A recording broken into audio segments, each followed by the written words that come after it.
আসসালামু আলাইকুম। আশা করি সবাই খুব ভালো আছো। আমি আজকে তোমাদের সাথে গল্প করব, আমার কিছু অভিজ্ঞতা শেয়ার করব। আমি 16,500 ওয়ার্ড কিভাবে মুখস্থ করেছিলাম এবং কিভাবে মনে রেখেছিলাম। শুধু মুখস্থ করা নয়, আমি অনেক দিন ধরে সেটা মনে রেখেছি, এখনো মনে আছে। সেই অভিজ্ঞতাটাই তোমাদের সাথে শেয়ার করবে। আমি যে পদ্ধতি অবলম্বন করেছিলাম সেটা তোমাদেরও কাজে লাগবে, এটা আমি 100% বিশ্বাস করি। ভিডিওটা পুরো দেখতে থাকো, পদ্ধতিটা জেনে নাও, তোমার কাজে লাগবে। জেনে নিলে তোমার কাজে লাগবে, না জানলে তোমার ক্ষতি। তো আমি কিভাবে 16,500 ওয়ার্ড শিখেছিলাম তার আগে আমি একটু বলতে চাই যে কিভাবে আমি শুরু করেছিলাম। আমার যখন ইংরেজিতে খুবই দুর্বল অবস্থা ছিল, তখন আমি চিন্তা করলাম যে ইংরেজি তো শেখা দরকার। তো ছোটকাল থেকে আমাকে টেন্স শেখানো হয়েছে, আমি টেন্স পারি, কিন্তু ইংরেজি বুঝতে পারি না। তো তখন আমি নিজে নিজে রিসার্চ করা শুরু করলাম যে কি করলে কি করা যায়। তো তারপর আমার নিজে থেকে এই পদ্ধতিটা চলে আসলো, এটা আমাকে কেউ বলেনি। আমি একটা নিউজ পেপার কিনলাম, নিউজ পেপার কিনে সেটা পড়তে শুরু করলাম। এখন নিউজ পেপারে অনেক ভোকাবুলারি থাকে, এই ভোকাবুলারির অর্থ আমার জানা থাকে না। আমাকে ডিকশনারি বের করতে হয়, অর্থ জানতে হয়, ডিকশনারি বের করতে হয়, অর্থ জানতে হয়। এটা খুব কষ্টকর একটা প্রসেস ছিল, কিন্তু এই কষ্টের মধ্যে দিয়ে আমাকে যেতে হয়েছে এবং এটা করতে হয়েছে। এবং প্রথম জিনিস এটাই, ইংরেজির যদি অনেক ভোকাবুলারি শিখতে চাও, তাহলে তোমাকে কোনো একটা বই পড়ে, নিউজ পেপার পড়ে, অথবা তোমার এমন কোনো একটা আর্টিকেল পড়তে হবে যে আর্টিকেলটাতে তোমার আগ্রহ আছে, যেটা পড়তে ভালো লাগে। তখন সেটা পড়তে গেলে দেখা যাবে যে অনেক ওয়ার্ড মিনিং তুমি জানো না। সেই ওয়ার্ড মিনিংগুলো তুমি বের করে তার মানে জানতে হবে, এবং যেটা তুমি শিখলে সেটা তোমাকে একটা নোট খাতায় সংরক্ষণ করতে হবে। এখন আমি যে ওয়ার্ডটা পড়লাম, শুধুমাত্র সেই ওয়ার্ডের মানেটা জানলেই হবে না, আমাকে ওটার সঙ্গে আরও যে পার্টস অফ স্পিচগুলো আছে সেগুলো জানতে হবে। কেমন? উদাহরণ হিসেবে আমি নিউজ পেপার থেকে একটা লাইন তুলে রেখেছি তোমাদের জন্য। আসো বোর্ডে উদাহরণ দিয়ে বুঝিয়ে দেখাই। যেমন আমি আগে লাইনটা পড়ি। সেটা হলো, আমি লিখেছি, a report recently released by the Bangladesh Institute of Development Studies. অর্থাৎ এটা একটা ইনস্টিটিউট, সংক্ষেপে বলছে BIDS, affirmed that there had been a sharp increase in poverty rates across multiple districts. Multiple districts হবে। কেন হবে? কারণ মাল্টিপল মানে বহু, তাই এখানে এস যুক্ত করে দিলাম। Districts between 22 and 2014। এখন একটা নিউজ পেপার কিনে যখন প্রথমে আমি এত বড় একটা বাক্য যখন আমি পড়লাম, তখন আমার মাথা গেল ঘুরে। ধরে নাও আমি ইংরেজি পারি না, ধরে নাও যে তুমিও ইংরেজি পারো না। এখন প্রথম যখন একটা নিউজ পেপার নিয়ে তুমি বসবে, প্রথমেই যখন এত বড় বাক্য তুমি পড়বে, এইখান থেকে এত বড় একটা বাক্য পড়বে, তোমার দেখা যাবে যে এতগুলোর মধ্যে অনেকগুলো ভোকাবুলারি অর্থ তুমি জানো না, ওয়ার্ড মিনিং জানো না। প্রথম অবস্থায় যখন তুমি পড়া শুরু করবে, তখন একটা বড় বাক্যের মধ্যে দেখা যাবে যে 5-6টা ওয়ার্ড মিনিং তুমি জানো না। কিন্তু সময় গড়ানোর সাথে সাথে, শেখার সাথে সাথে দেখবা যে একটা বড় বাক্য পড়ার পর দেখবা এক সময় যে সেখানে মাত্র 2টো ওয়ার্ড তুমি জানো না, এবং একটা পর্যায়ে পড়তে পড়তে দেখবা যে একটা বিশাল বাক্যের মধ্যে মাত্র একটা ভোকাবুলারি বা একটা ওয়ার্ড মিনিং এর অর্থ তুমি জানো না। এবং একটা সময় পড়তে পড়তে দেখবা যে 10টা 20টা বড় বাক্য পড়ে ফেলেছো, তার মধ্যে এমন একটা শব্দও নাই যার অর্থ তুমি জানো না, অর্থাৎ তুমি জানো, কিন্তু সেটা কিভাবে হবে? প্র্যাকটিস করতে করতে, পড়তে পড়তে।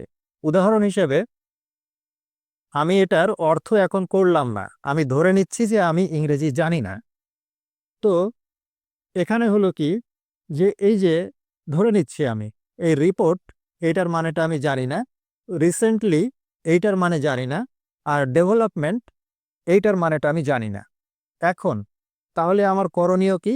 আমি তো নিউজ পেপার সামনে নিয়ে বসেছি, আমি তো নিউজ পেপার পড়তে পারছি না।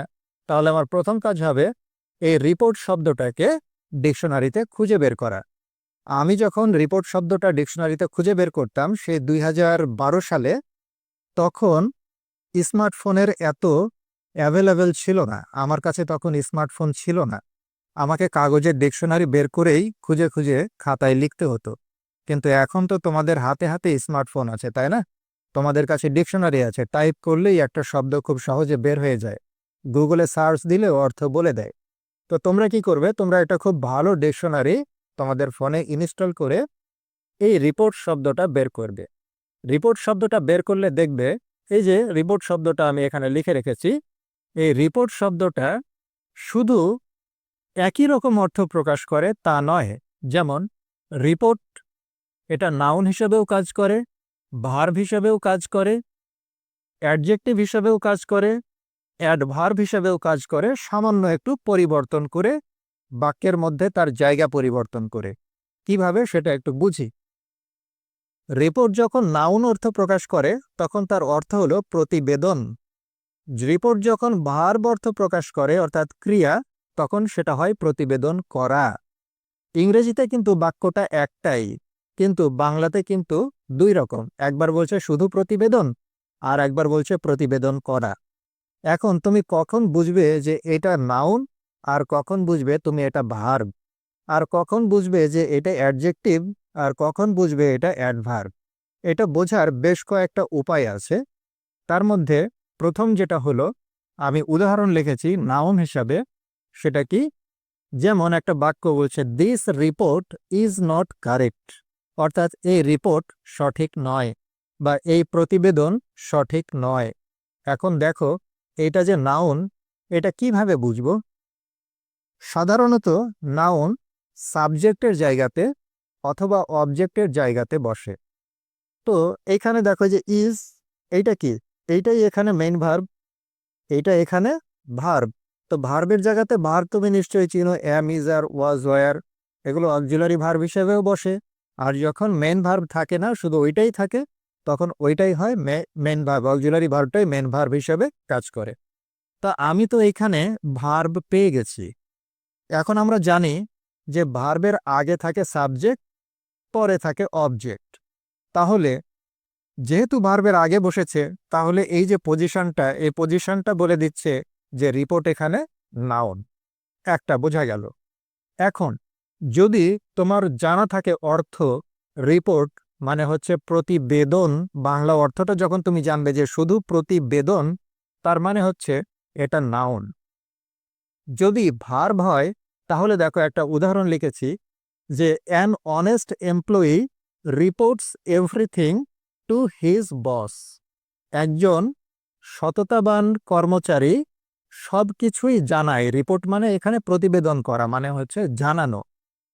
সব কিছুই রিপোর্ট করে তার বসের কাছে। তো এইখানে যে এটা ভার্ব, কিভাবে বোঝা যায়? অ্যান অনেস্ট এমপ্লয়ি, দেখো এইখানে এস বা ইএস যুক্ত হয়েছে।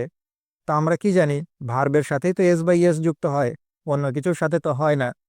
আবার এই দেখো, এই যে এইটা হচ্ছে সাবজেক্ট, এভরিথিং এইটা হচ্ছে অবজেক্ট। আর যেহেতু এখানে এস বা ইএস যুক্ত হয়েছে, তাহলে এটা ভার্ব। সাবজেক্টের পরেই সাধারণত ভার্ব থাকে। ইংরেজি বাক্য তো আমরা এইটাই জানি। তাহলে এইখানে কি অর্থ প্রকাশ করবে? এইখানে শুধু প্রতিবেদন অর্থ প্রকাশ করবে না, এখানে ভার্ব অর্থ প্রকাশ করবে, অর্থাৎ প্রতিবেদন করা বোঝাবে। একজন সততাবান এমপ্লয়ি রিপোর্ট করে সবকিছু টু হিজ বস, তার বসের কাছে। তাহলে এটা ভার্ব, এটা একটা চেনার উপায় গেল যে এখানে ভার্ব হিসাবে ব্যবহার হয়েছে। এখন এই রিপোর্টের সঙ্গে যদি আমি ইডি যুক্ত করে দিই, এখানে ইডি যুক্ত করে দিই, তাহলে হয়ে যায় রিপোর্টেড। রিপোর্ট আর রিপোর্টেড শব্দ দুইটা তো একরকম নয়। এই কারণেই এখানে নাউন অথবা ভার্ব, আর এখানে অ্যাডজেক্টিভ। বেশিরভাগ সময় ইডি যুক্ত হলে সেটা ভার্বের তৃতীয় রূপ অথবা অ্যাডজেক্টিভ হিসাবে কাজ করে। যেমন অ্যাডজেক্টিভ হিসাবে যখন কাজ করবে, তার অর্থ দাঁড়াবে প্রতিবেদিত। প্রতিবেদিত মানে হচ্ছে এমন কথাটা যে প্রতিবেদন করা হয়েছে এমন, মানে বিষয়টা জানানো হয়ে গেছে এমন, সেটাকেই বলা হয় প্রতিবেদিত। অথবা আমার কোনো কারণে যদি প্রতিবেদিত শব্দটা কোনো কারণে মনে না পড়ে, তাহলে আমাকে এইভাবে বলতে হবে যে প্রতিবেদন করা হয়েছে এমন, এর ইংরেজি হচ্ছে রিপোর্টেড। একটা উদাহরণ দিয়ে বুঝিয়ে দিই। বলছে the news reported in the news paper, অর্থাৎ ইজ ফলস। তার মানে হচ্ছে দ্য নিউজ, খবরটি, রিপোর্টেড, যেটা প্রতিবেদিত হয়েছে, ইন দ্য নিউজ পেপার, নিউজ পেপারে ইজ ফলস, সেটা হলো মিথ্যা। এখন এইটা যে অ্যাডজেক্টিভ, সেটা আমি কিভাবে বুঝবো? সেটা বোঝার উপায় হলো, এখানে বলছে দ্য নিউজ, এই নিউজ এইটা যে নাউন, এটা তো আর বোঝার কোনো সমস্যা থাকছে না। খবর মানে কি? একটা নাম হলে পারে কি হয়? নিউজ। এই যে দ্য রিপোর্টেড এর পরে বসেছে, অর্থাৎ এই নাউনকে মডিফাই করছে বা নাউনকে বিশেষায়িত করছে। তাহলে যে নাউনকে বিশেষায়িত করে, নাউনের আগে অথবা পরে বসে, তাহলে সেটা হয় হচ্ছে অ্যাডজেক্টিভ। তাহলে আমি এর অবস্থান দেখে বুঝতে পারছি যে এটা অ্যাডজেক্টিভ। এটা এখন পরে বসেছে, এটা যদি আগে বসাই, আমি যদি বলি the reported news in the newspaper is false, তারপরেও কিন্তু বাক্যটা সঠিক হবে। আর আমি যদি বলি the news reported in the newspaper is false, এটাও সঠিক। যদি কোনো ওয়ার্ড নাউনকে বিশেষায়িত করে বা মডিফাই করে, তাহলে সেটা হচ্ছে অ্যাডজেক্টিভ। তাহলে আমি এটা বুঝে গেলাম যে এটা অ্যাডজেক্টিভ। তাহলে এইটার এই ইংরেজিটার যখন আমি অর্থ করব, তখন আমাকে এইভাবে করতে হবে, দ্য নিউজ, খবরটি, reported in the newspaper, reported, প্রতিবেদিত হয়েছে, ইন দ্য নিউজ পেপার, নিউজ পেপারে, ইজ ফলস। তখন আমি আর এই প্রতিবেদন, এখানে প্রতিবেদন বা প্রতিবেদন করা, এই অর্থ আমি বলবো না। তখন আমাকে বলতে হবে প্রতিবেদিত। কেন? কারণ এখানে ইডি যুক্ত আছে, এটা অ্যাডজেক্টিভ, তখন তার অর্থটা এরকম হবে। এখন আসি, এইটাই আবার অ্যাডভার্ব কখন হয়? আমি যদি এই রিপোর্টেড অর্থাৎ এই অ্যাডজেক্টিভের সঙ্গে যদি আমি এল ওয়াই যুক্ত করে দিই, তখন সেটা হয়ে যায় হচ্ছে অ্যাডভার্ব। শুধু এই পর্যন্ত যখন ছিল রিপোর্টেড, তখন ছিল অ্যাডজেক্টিভ, এল ওয়াই যুক্ত করে দিলাম, হয়ে গেল অ্যাডভার্ব। অ্যাডভার্বগুলা কি করে? সে করে হচ্ছে ভার্বকে মডিফাই করে। অ্যাডভার্ব ভার্বকে মডিফাই করে। তার অর্থটা তখন এরকম হয় যে শোনা যায় বা বলা হয়। আমি একটা উদাহরণ লিখেছি, he is reportedly living the job. শোনা যায় যে সে চাকরি ছাড়ছে। কন্টিনিউয়াস টেন্স, শোনা যায় যে সে চাকরি ছেড়ে দিচ্ছে। এখন কথা হলো, এটা যে অ্যাডভার্ব, এইটা চেনার উপায়টা কি? যদি কোনো ওয়ার্ডের শেষে এল ওয়াই যুক্ত থাকে, তাহলে সেটা অ্যাডভার্ব। এটা একটা চেনার উপায়। আর একটা চেনার উপায়, বাক্যের মধ্যে সে কি অর্থ প্রকাশ করছে, অর্থটা কেমন। অর্থটা যদি হয় শোনা যায় বা বলা হয়, যেমন বলা হচ্ছে যে সে চাকরিটা ছাড়ছে, এটাও অর্থ হতে পারে। বাংলা অর্থ যদি হয় এরকম, তাহলে আমি বুঝবো যে এটা অ্যাডভার্ব। আর একটা আমি কি করে বুঝতে পারি? যদি বাক্যের মধ্যে অবস্থান দেখে। কেমন? এইটা হচ্ছে অক্সিলারি ভার্ব, এটা হচ্ছে অক্সিলারি ভার্ব, আর এইটা হচ্ছে মেইন ভার্ব। এই অক্সিলারি ভার্ব আর মেইন ভার্বের মধ্যে আমরা অ্যাডভার্বকে বসাতে পারি। তাহলে এটার অবস্থানও বলছে যে এইটা হচ্ছে অ্যাডভার্ব। এখন আমি যেখানে ছিলাম, যে আমি যখন কোনো ইংরেজি ওয়ার্ডের মানে শিখতাম, অর্থাৎ আমি যখন প্রথম ওয়ার্ডের শিখতে শুরু করেছি, তখন আমি ধরে নিলাম যে রিপোর্ট মানে অর্থটা আমি জানতাম না। তখন প্রথমে আমি এই রিপোর্ট শব্দটা ডিকশনারিতে বের করতাম। তখন এই রিপোর্টটা নাউন হিসাবে কেমন হবে, ভার্ব হিসাবে কেমন হবে, অ্যাডজেক্টিভ হিসাবে কেমন হবে, আর অ্যাডভার্ব হিসাবে কেমন হবে, এই চারটা রূপই আমি ডিকশনারিতে বের করতাম। তোমরা যদি এখনো কোনো ডিকশনারিতে ফোনে চাপ দাও, দেখবা এরকম চারটা শব্দই পরপর চলে আসবে। প্রথমে রিপোর্ট আসবে, তারপর রিপোর্টেড আসবে, রিপোর্টেডলি আসবে, এইভাবে আসতে থাকবে। তো তোমরা যে ওয়ার্ডটার মানে জানো না, সেটার শেখার পাশাপাশি ওর সঙ্গে যে পার্টস অফ স্পিচগুলো আছে, প্রত্যেকটাই একটা নোট খাতায় তুলে ফেলবে, এবং খাতাটা যথেষ্ট বড়ই হতে হবে। এইভাবে শিখতে শিখতে, ধরো আমি ধরে নিচ্ছি যে একজন মানুষ যখন প্রথম ইংরেজি শিখবে, তখন সে রিসেন্টলি এইটার মানেটাও সে জানে না, আমি ধরে নিচ্ছি। তখন আমি করব কি? এই রিসেন্টলি শব্দটা আমাকে ডিকশনারিতে বের করতে হবে। ডিকশনারিতে বের করতে গেলে এই রিসেন্টলির পাশেই দেখা যাবে যে রিসেন্ট শব্দটাও চলে আসছে। RECE 10 এই পর্যন্ত টাইপ করার পরেই দেখা যাবে রিসেন্টও এসছে, রিসেন্টলিও আসছে। এখন আমাকে রিসেন্ট অ্যাডজেক্টিভ খাতায় লিখতে হবে, রিসেন্ট, অ্যাডজেক্টিভ, তার অর্থ হচ্ছে সাম্প্রতিক। রিসেন্টলি অ্যাডভার্ব, এর অর্থ হচ্ছে সম্প্রতি বা ইদানিং। এইভাবে আমাকে একটা ওয়ার্ডের যতগুলো পার্টস অফ স্পিচ আছে, বিশেষ করে নাউন, ভার্ব, অ্যাডজেক্টিভ, অ্যাডভার্ব, বিশেষ করে নাউন, ভার্ব, অ্যাডজেক্টিভ, অ্যাডভার্ব, এই চারটা যদি কোনো ওয়ার্ডের থাকে তাহলে সে চারটাই জানতে হবে। প্রত্যেকটা ওয়ার্ডেরই যে এই চারটা থাকবেই এমন কোনো কথা নাই, যতগুলা থাকবে প্রত্যেকটা জানতে হবে এবং প্রত্যেকটার মানে যে আলাদা এই বিষয়গুলো বুঝতে হবে। আমাকে চিনতে হবে যে শেষে কেমন থাকলে পারে অ্যাডভার্ব হয়, শেষে কি কি থাকলে অ্যাডজেক্টিভ হয়। একটা ওয়ার্ড সেটা কি নাউন হিসাবেই শুধু কাজ করে নাকি ভার্ব হিসাবেও কাজ করে, এই বিষয়গুলো আমাকে মাথার মধ্যে নিতে হবে, জানতে হবে। তাহলে এই ডেভেলপমেন্ট, এইটা নিয়ে আমি একটু কথা বলবো, তারপরে আমি বলবো যে কিভাবে আমি 16,500 শব্দ শিখে ফেললাম এবং আরও একটা কার্যকরী উপায় তোমাদেরকে আমি জানাবো যেটা তোমাদের কাজে লাগবে। আসো আমরা এই ডেভেলপমেন্টটা এবার একটু দেখি। আচ্ছা, এবার দেখো, আমি নিউজ পেপার পড়তে বসেছি। আমি ধরে নিলাম যে নিউজ পেপার পড়ার সময় এই ডেভেলপমেন্ট শব্দের অর্থটা আমি জানি। ডেভেলপমেন্ট শব্দের অর্থটা হচ্ছে উন্নয়ন। আমি শুধু এটুকু জানি, আর কিছু জানি না। এখন আমাকে যে কাজটা করতে হবে, ডেভেলপমেন্ট মানে যে উন্নয়ন, শুধু এটুকু জানলে হবে না। কেন হবে না সেটা আমি ব্যাখ্যা করি। আমাকে জানতে হবে যে ডেভেলপমেন্ট কোন parts of speech. Development noun. তাহলে এখানে একটা বিষয় আছে যে শেষে যদি মেন্ট থাকে, MENT, তাহলে সেই শব্দগুলো সাধারণত নাউন হয়। এখন আমি তো শুধু জানি যে ডেভেলপমেন্ট মানে হচ্ছে উন্নয়ন, কিন্তু ডেভেলপমেন্ট মানে আরও কিছু আছে। উন্নয়ন শুধু না, এর আরও কিছু সমার্থক শব্দ আছে। কি সেগুলো? বিকাশ, প্রগতি, উন্নতি। এখন ডেভেলপমেন্ট মানে উন্নয়ন, শুধু এটুকু জানলে কেন হবে না? কেন হবে না সেটা হলো, আমাকে যদি কোনো ট্রান্সলেশন করতে হয়, আমাকে সেই ট্রান্সলেশনে সবসময় বাংলা কথাটা উন্নয়নই থাকবে এমন নিশ্চয়তা তো আমাকে কেউ দেয়নি। আমার পরীক্ষায় যে প্রশ্নটা আসবে সেখানে সবসময় উন্নয়ন লেখা থাকবে তা তো না। বিকাশ লেখা থাকতে পারে, প্রগতি লেখা থাকতে পারে, উন্নতি লেখা থাকতে পারে।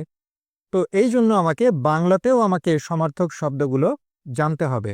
অর্থাৎ আমি ইংরেজিতে যেমন সিনোনিম শব্দ জানব, বাংলাতেও আমাকে ঠিক একইভাবে সমার্থক শব্দগুলোও জানতে হবে। অর্থাৎ যে বাংলাতে ভালো হবে সে ইংরেজিতেও অটোমেটিক ভালো হবে। অর্থাৎ আমার মায়ের ভাষাটা তাহলে সঠিকভাবে জানতে হবে ইংরেজিটা শেখার আগে। তাহলে ডেভেলপমেন্ট, আমি যেহেতু উন্নয়ন শুধু এটা জানি, তারপরেও আমি ডিকশনারিতে বের করব এটা কোন পার্টস অফ স্পিচ সেটা লিখব। এর যে সমার্থক শব্দগুলো আছে ডিকশনারিতে দেওয়াই থাকবে। এর অর্থ যখন আসবে তখন শুধু উন্নয়ন আসবে না, সাথে বিকাশ, প্রগতি, উন্নতি এগুলোও লেখা থাকবে। যদি কোনো ডিকশনারি শুধু উন্নয়ন বের করে দেয় তাহলে সেই ডিকশনারি ভালো না। যে ডিকশনারি বিভিন্ন রকম সিনোনিম সহ দিবে সেই ডিকশনারি ব্যবহার করবে এবং প্রত্যেকটা সিনোনিম লিখবে, এবং প্রগতি মানেও যে উন্নয়ন এটা তোমাকে তখন শিখতে হবে। তাহলে হবে কি, যদি কোনো বাক্য ট্রান্সলেশন করতে যেয়ে দেখো যে লেখা আছে প্রগতি, তখন তুমি বুঝবে ও প্রগতি মানে তো উন্নয়ন, তাহলে আমাকে ডেভেলপমেন্ট দিয়ে আমি করতে পারবো। আচ্ছা, এখন আমি যেটা বললাম শুধু ডেভেলপমেন্ট মানে জানাটাই যথেষ্ট নয়। এই ডেভেলপমেন্টকে আমি যখন বলি ডেভেলপ, তখন সেটা হয়ে যায় হচ্ছে আবার কি ভার্ব, অর্থাৎ উন্নত করা, বিকাশ করা, গড়ে তোলা, এটা হচ্ছে ভার্ব। এগুলো ভার্ব আমরা খুব সহজেই চিনি। যখন আমি ডেভেলপের সঙ্গে ইডি যুক্ত করে দেই, ডেভেলপড, তখন আবার সেটা অ্যাডজেক্টিভ অর্থ প্রকাশ করে। উন্নত, তখন হয়ে যায় সেটা উন্নত করা থেকে হয়ে যায় উন্নত। নাউন ছিল উন্নয়ন, সেখান থেকে হয়ে গেল উন্নত। বিকাশ থেকে হয়ে গেল বিকশিত, অ্যাডজেক্টিভ। গড়ে তোলা হয়েছে এমন, এগুলো হচ্ছে অ্যাডজেক্টিভ। এখন যদি আমি বলি ডেভেলপিং, তখনও আবার অ্যাডজেক্টিভ, কিন্তু অর্থটা একটু আলাদা। এই অ্যাডজেক্টিভ আর এই অ্যাডজেক্টিভ একটু আলাদা। ডেভেলপড মানে উন্নত, যেটা উন্নত হয়ে গেছে, মানে উন্নত হয়ে গেছে বা বিকশিত হয়ে গেছে, সেটা হচ্ছে ডেভেলপড। কিন্তু আইএনজি যদি যুক্ত করে দিই তখন সেটা কি উন্নয়নশীল, তার মানে উন্নয়ন হচ্ছে বা উন্নয়ন চলমান আছে। বিকাশমান, বিকশিত থেকে হয়ে গেল বিকাশমান, এর অর্থ বিকাশ ঘটছে, চলমান আছে, অনগোয়িং। গড়ে উঠছে এমন, এখানে হয়েছে গড়ে তোলা হয়েছে এমন, মানে গড়া হয়ে গেছে।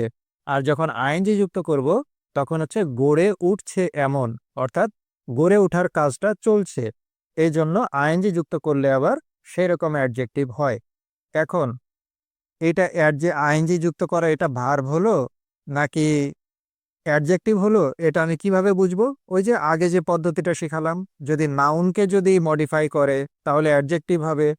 যদি মেইন অক্সিলারি ভার্বের পরে যদি আইএনজি যুক্ত হয়ে বসে তাহলে সেটা প্রেজেন্ট কন্টিনিউয়াস হতে পারে, পাস্ট কন্টিনিউয়াস হতে পারে।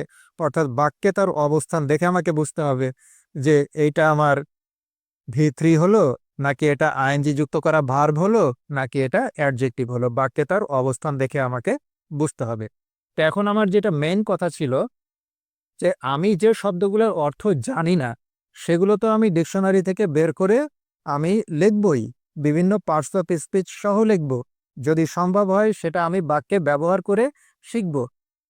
তারপর কি করতে হবে, যেটার মানে আমি জানি, আমি ধরে নিচ্ছি যে ডেভেলপমেন্ট অর্থ আমি জানি, স্টাডি এটার অর্থ আমি জানি, তারপরেও আমি ওই শব্দটা ডিকশনারিতে বের করব এবং ওর যে বিভিন্ন পার্টস অফ স্পিচ আছে, বিভিন্ন রকম ব্যবহার আছে, সেগুলো আমি শিখে নিব। এটা প্রথম দিকে খুব কঠিন মনে হবে। একটা বাক্য শিখলে প্রথম একটা বাক্যতে দেখা যাবে 6টা বাক্য আমাকে খুঁজে বের করতে হবে। কোনো ব্যাপার না, প্রথমে আমি একটা নিউজ পেপার নিয়ে আমার পুরো নিউজ পেপার পড়ে শেষ করতে হবে এমন কথা নাই। আমি একটা সেন্টেন্সই আমি পড়বো, একটা সেন্টেন্সের মধ্যে দেখা গেছে যে 6টা ওয়ার্ড মিনিং আমি জানি না, আমি ওই 6টা ওয়ার্ড মিনিংই বের করব। প্রত্যেকটা 6টা ওয়ার্ড মিনিং থেকে যদি আমি 3টা করে ওয়ার্ড বের করতে পারি তাহলে 3 × 6 = 18টা ওয়ার্ড কিন্তু আমার বের হয়ে গেল। আচ্ছা, এইভাবে আমাকে একটা নোট খাতা নিতে হবে, সেই নোট খাতায় লিপিবদ্ধ করতে হবে প্রত্যেকটা পার্টস অফ স্পিচ আলাদা করে। এখন এইভাবে নোট খাতায় তুলতে তুলতে দেখা গেল আমি টাইম নিয়েছি যে আজকে আমি 2 ঘন্টা এই ভোকাবুলারি বা ওয়ার্ড মিনিং এর পিছনে আমি ব্যয় করব। এখন এই 2 ঘন্টায় দেখা গেল যে আমি 6টা ওয়ার্ড বা 8টা ওয়ার্ড আমি লিখলাম, এবং এর তো আরো বিভিন্ন রকম পার্টস অফ স্পিচ আছে। এখন 8টা ওয়ার্ডের যদি আমি প্রত্যেকটাই গড়ে 3টা করে পার্টস অফ স্পিচ বের করি তাহলে 3 × 8 = 24টা ওয়ার্ড কিন্তু আমার আজকে হয়ে গেল। যখন 24টা ওয়ার্ড শেখা হয়ে গেল 2 ঘন্টার মধ্যে, তখন আমাকে আজকের মতো শেষ করলাম। একইভাবে আমার আগামীকাল, তারপরের দিন, তারপরের দিন এভাবে 2 ঘন্টা করে সময় দিতে হবে। আজকে 24টা, তারপরের দিন আবার যুক্ত হবে 24টা, 24 24 48টা, তারপরের দিন আবার 24টা, 72টা। এইভাবে কিন্তু তোমার ভোকাবুলারির সংখ্যা কিন্তু বাড়তে থাকবে পার্টস অফ স্পিচ সহ। এবং তোমার কাছে প্রথমে কঠিন মনে হতে পারে, কিন্তু তুমি যখন বিভিন্ন পার্টস অফ স্পিচ সহকারে একে একে বের করে খাতায় লিখতে থাকবে তখন তোমার একটা সেন্স গড়ে উঠবে, একটা বোধ গড়ে উঠবে যে শেষে কি থাকলে ওটা নাউন হয়। যেমন এই যে মেন্ট থাকলে নাউন হয়, আইএনজি যুক্ত করা থাকলে এটা অ্যাডজেক্টিভ হয়, ইডি যুক্ত করা থাকলে ওয়ার্ডের শেষে অ্যাডজেক্টিভ হয়। ভার্বগুলো কেমন, ভার্বের শেষে কি থাকে, তুমি যখন লিখতে থাকবে একটার পর একটা ওয়ার্ড মিনিং তখন তোমার একটা সেন্স গড়ে উঠবে যে দেখো এটা শেষে মেন্ট আছে তাহলে তো এটা নাউন, ও আচ্ছা এটা শেষে আইএনজি যুক্ত আছে তাহলে তো এটা অ্যাডজেক্টিভ। এইভাবে তুমি তখন আস্তে আস্তে বুঝতে শিখবে, তোমাকে অটোমেটিক তোমার মধ্যে একটা সেন্স গড়ে উঠবে। আচ্ছা, এখন নিউজ পেপার পড়তে গেলে তো ওয়ার্ড মিনিং যখন তুমি আস্তে আস্তে এইভাবে বোঝা শুরু করবে তখন দেখবে যে তুমি বড় বড় ওয়ার্ড মিনিং এর অর্থগুলা বুঝতে শুরু করেছো। পুরোটাই হয়তো বুঝতে পারবা না, কিন্তু বুঝতে শুরু করেছো। এখন এত বড় বড় ওয়ার্ড মিনিং এর অর্থ বুঝতে হলে তুমি কি করবা? তোমার প্রথম কাজ হচ্ছে তুমি কিছু ভালো বই কিনবা, বাজারে যাও, 10টা প্রকাশনীর বই দেখে 5টা বই কিনো। 5টা বই কিনলে দেখবা সেই বইয়ের মধ্যে ব্যাখ্যা করা আছে কিভাবে বড় বড় বাক্যের অর্থ বুঝতে হয়। সেই বইগুলা পড়ো, দেখো, সময় দাও। 5টা বই কিনতে 1000 টাকা লাগতে পারে, 1500 টাকা লাগতে পারে, কিন্তু 5টা বইয়ের মধ্যে একটা বই তোমাকে সবকিছু শেখাতে পারবে না।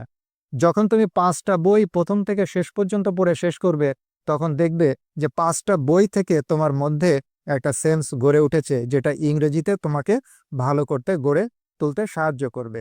তাই তুমি হয়তো মনে করতে পারো যে 5টা বইয়ের মধ্যে একটা বই হয়তো কোনো কাজেই লাগবে না, কিন্তু ওই একটা বই যদি তুমি না কিনো তাহলে তো তুমি বুঝবা না যে ওই বইটা তোমার কাজে লাগলো না।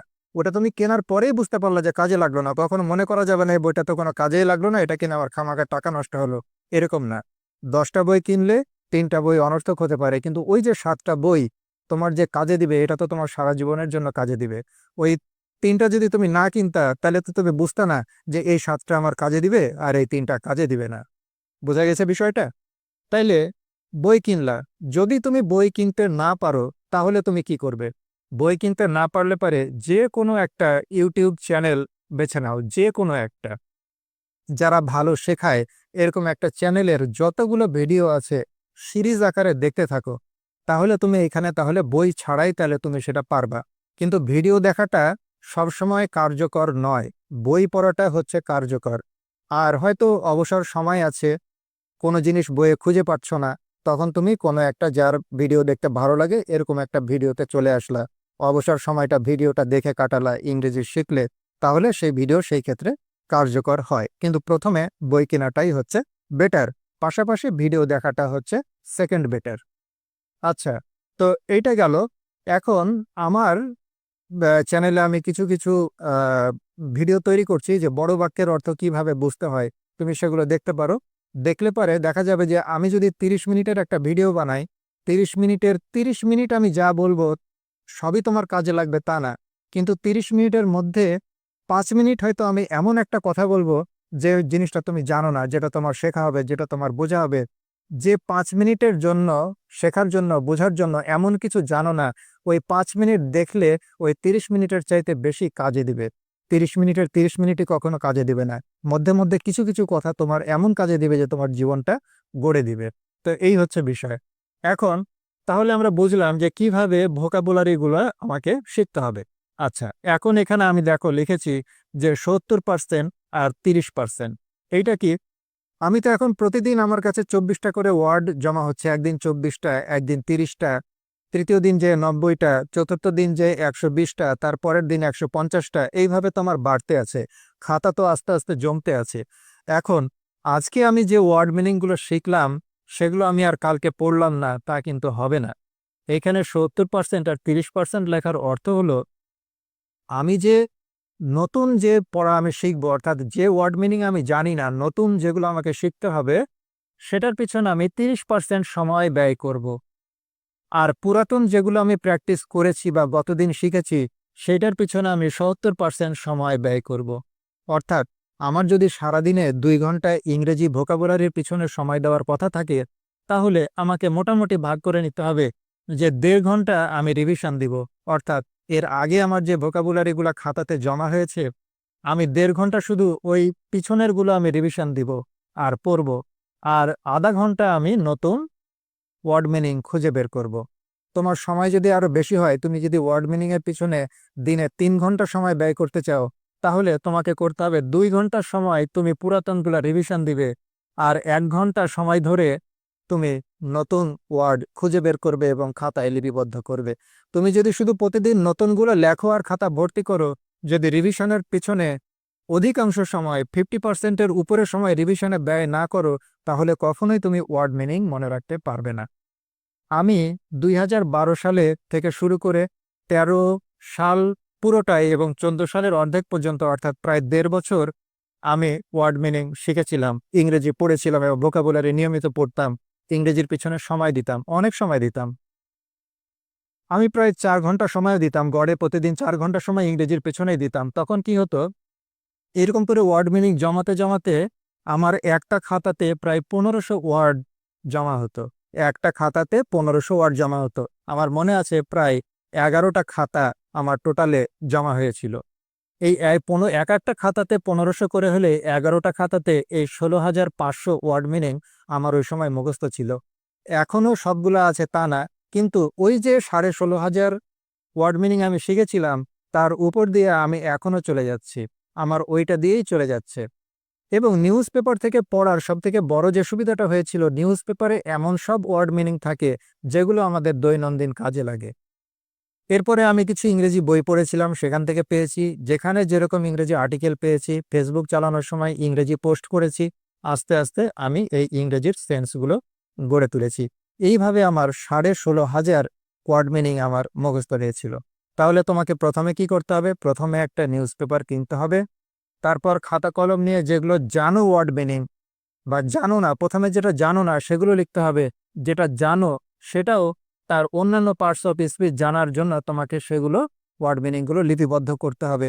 দিনে দিনে ওয়ার্ড মিনিং বাড়বে, তোমাকে 70% সময় ব্যয় করতে হবে রিভিশন দেওয়ার জন্য, প্রায় 30% সময় ব্যয় করতে হবে নতুন ওয়ার্ড মিনিং খুঁজে সেগুলো মুখস্থ করার জন্য। এবং তোমাকে কিছু ভালো বই কিনতে হবে। 10টা ভালো বই কিনলে 5টা বই তোমার কাজে লাগবেই লাগবে। এবং তোমাকে যে কোনো একটা ভালো চ্যানেল যেটা তোমার ভালো লাগে, যারা ইংরেজি শেখায়, সেই চ্যানেলগুলোকে ফলো করবে, তাদের ভিডিওগুলো সিরিজ আকারে দেখতে থাকবে প্লে লিস্টে যেয়ে, এবং অবসর সময়গুলোতেও এই ইংরেজিগুলো তুমি দেখতে থাকবে, ভিডিও দেখতে থাকবে, তাহলে তোমার কাজে লাগবে। আমি আমার অভিজ্ঞতা থেকে বললাম, আমার আরো অভিজ্ঞতা আলোকে আরো কিছু বলার ছিল, কিন্তু সবসময় ক্লাস রেকর্ডিং করার সময় সবকিছু মনে পড়ে না। তোমাদের যদি আরো কিছু জানার থাকে তোমরা সেটা জানতে পারো, কমেন্ট করতে পারো, আমি সেটা জানিয়ে দিতে পারি, তোমাদের উপকারে লাগবে। তাহলে এই ছিল আমার অভিজ্ঞতা, এইভাবে 16,500 ওয়ার্ড আমি মুখস্থ করেছিলাম আমার। এবং মনে রাখার পদ্ধতিটা এটাই ছিল যে রিভিশন দেওয়াটাই আমার মনে রাখার পদ্ধতি ছিল। মুখস্থ করতে খুব বেশি সময় লাগে না, কিন্তু দিনের পর দিন মনে রাখতে রিভিশন দেওয়া ছাড়া কোনো উপায় নাই। তো এটা যে শুধু ওয়ার্ড মিনিং এর ক্ষেত্রে তা না, যে কোনো ক্ষেত্রেই তোমার পুরাতন পড়ার পিছনে 70% সময় রিভিশন দেবে, 30% সময় নতুন কিছু পড়বে। তো এই হলো বিষয়। আজকের ক্লাসটা এই পর্যন্তই ছিল। কেমন হলো মতামত দিয়ে জানাবে, এবং ক্লাসগুলো নিয়মিত দেখতে থাকবে। তো ভালো থাকো সবাই। আসসালামু আলাইকুম।